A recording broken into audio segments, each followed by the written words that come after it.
Welcome back to my channel. Terima kasih sudah kembali lagi ke sini. Kali ini aku mau ngebahas produk untuk rambut ya. Jadi kali ini bahasannya tentang hair care. Aku mau ngebahas salah satu produk lokal, yaitu dari NutriHair.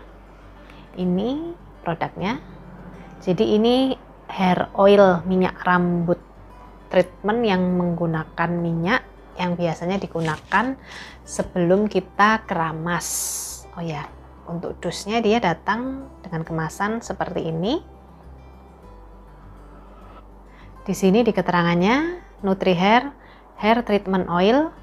Dia manfaatnya melembutkan, kemudian mencegah rambut rontok, untuk pertumbuhan rambut dan untuk menguatkan. Keterangannya dia safe untuk ibu hamil ya. Untuk ingredientsnya dia mengandung VCO, virgin coconut oil, olive oil, kemudian Ricinus communis atau castor oil, Americana persea, avocado, aloe vera oil, ylang-ylang eo, sama tea tree eo itu apa? Aku nggak tahu. Extract oil, I don't know. Kemudian cara menggunakannya, aplikasikan NutriHair ke seluruh permukaan kulit sampai dengan ujung rambut. Kemudian tunggu 30 menit atau bisa dibawa tidur semalaman dengan menggunakan shower cap. Jadi pakai seluruh kepala dan rambut, terus pakai shower cap dibawa tidur. Kalau aku sih nggak pernah sih sampai seperti itu, karena nanti pasti kotor. Jadi aku nggak mau, aku paling cuma 30 menit itu aja tadi sebelum keramas. Untuk hasilnya maksimal itu gunakan 2-3 kali seminggu. Terus kemasannya itu aja sih keterangannya. Ini udah BPOM ya. Dari packagingnya dulu, ini packaging lama ya. Kalau packaging lama memang dia, yang packaging lama ini masih di botol plastik buka tutup seperti ini, tapi yang packaging baru dia udah pakai botol pump. Jadi lebih bagus yang pakai botol pump, karena kalau yang botol plastik ini di bawah-bawah biasanya leakage. Jadi nggak travel friendly.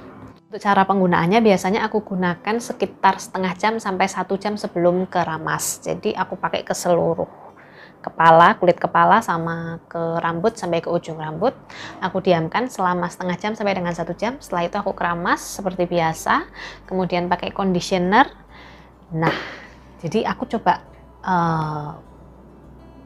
NutriHair ini dengan berbagai shampoo karena aku pingin tahu hasilnya apakah berbeda atau enggak. Aku juga sempat pakai NutriHair, kemudian pakai shampoo, sama pakai NutriHair, pakai shampoo, sama kemudian pakai conditioner. Aku pengen tahu sih perbedaannya apa. Jadi gini, kalau tujuannya untuk mencegah ketumbe atau mengurangi ketumbe, berhasil. Jadi karena dia dikasih hair oil sebelum keramas, ketumbe jadi lebih mudah dibersihkan waktu kita keramas. Tapi kalau tujuannya untuk melembabkan rambut, di aku agak jatuhnya jadi agak lepek kalau menurutku, di aku ya, karena tiap orang pasti beda-beda. Kan rambutnya memang, kondisi rambut kita kan beda-beda. Nah, kalau selama aku menggunakan NutriHair ini, dengan dibanding aku nggak menggunakan NutriHair, aku lebih nyaman tidak menggunakan NutriHair kalau untuk rambutnya helaiannya ya, karena hasil akhirnya itu tadi dia nggak bikin rambut kelihatan lebih tebal. Jadi kalau kalian yang rambutnya udah agak tebal mungkin nggak masalah pakai ini NutriHair. Tapi kalau yang rambutnya tipis dan biasa agak lepek, kemudian pakai ini, itu jatuhnya nggak kelihatan lebih tebal. Jadi kalau pakainya agak terlalu banyak justru kelihatan lepek sih. Jadi hati-hati, agak tricky. Aku udah coba aku kombinasi dengan berbagai shampoo, dan hasil akhirnya ya tergantung shampoo-nya, bukan tergantung NutriHair-nya. Jadi kalau shampoo-nya yang memang aku cocok, ya hasilnya bagus. Kalau shampoo-nya yang aku kurang cocok, ya hasilnya makin lepek lagi. Jadi kurang suka sih. Maksudnya di aku kurang memberikan hasil yang sesuai yang aku inginkan. Kalau untuk membersihkan membantu mengurangi ketombenya, oke, dia berhasil. Kalau untuk merangsang pertumbuhan rambut sama untuk mencegah rambut rontok nggak terlalu signifikan sih menurutku. Tetap lebih ngefek tergantung sampo-nya itu tadi. Dia nggak terlalu membawa perubahan. Kalau untuk membantu membersihkan ketombe, ya berhasil. Tapi kalau ditimbang-timbang dari segala aspek, misalnya seperti dari cara pemakaiannya yang agak ribet karena harus dipakai sebelum kita shampooan, didiamkan dulu setengah jam sampai 1 jam atau bahkan sampai semalaman, itu menurutku ribet, nggak praktis. Kalau kita pas libur lagi di rumah mungkin oke-oke aja, tapi kalau harian yang sibuk harus tunggu 1 jam dulu kayaknya nggak sempet deh. Jadi kalau memang pakainya ribet tapi hasilnya efektif, oke, akan aku lakukan.